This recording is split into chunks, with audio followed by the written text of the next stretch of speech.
On imagine faire l'école là, dans le chalet. Les salles de classe sur les 2 étages et puis la cour de récréation.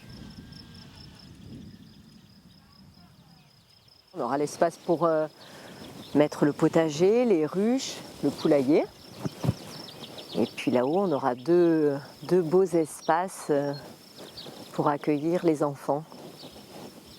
Depuis que je suis petite, je vais être enseignante. J'ai réalisé mon rêve. À 21 ans, j'étais instite. Et j'ai encore plein de rêves pour l'avenir de nos enfants. Ce rêve, il prend forme parce qu'il y a une force dans le secteur. Il y a plein de gens qui répondent présents, qui sont très enthousiastes à l'idée de la naissance de cette école. Autant des parents qui espèrent voir une école naître sur le secteur de ce profil-là, que d'autres intervenants. J'ai vraiment l'impression qu'autour de moi, c'est l'ébullition.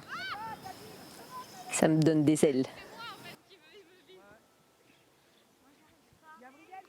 Ah oui, là, je les vois bien, là.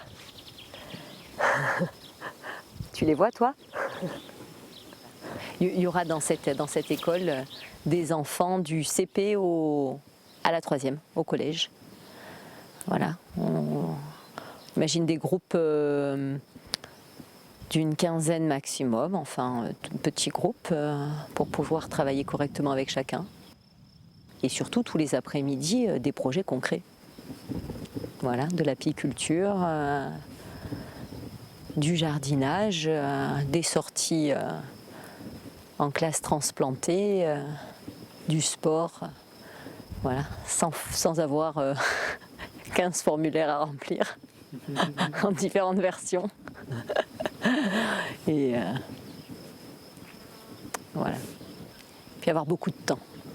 Une école où on ne travaille pas 24 heures par semaine, mais où on accueille les enfants suffisamment longtemps pour qu'on puisse optimiser les temps d'apprentissage. Ils ne sont pas tous disponibles au moment où on l'attend. L'idée, c'est que voilà, s'il n'est pas disponible, il a le temps d'aller faire une pause. Il n'y a pas d'urgence parce qu'il n'y a pas un programme ingurgité en 10 mois pétante.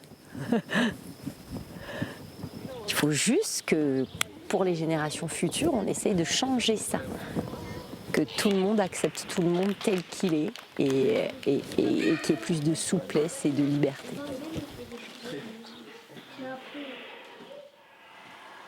Et on est là, tranquillement. Et on va pouvoir tranquillement détendre ses orteils. Ah, j'ai vraiment hâte. Détendre ses chevilles. Avoir les mollets tout mous. Je rêve de notre premier jour de classe.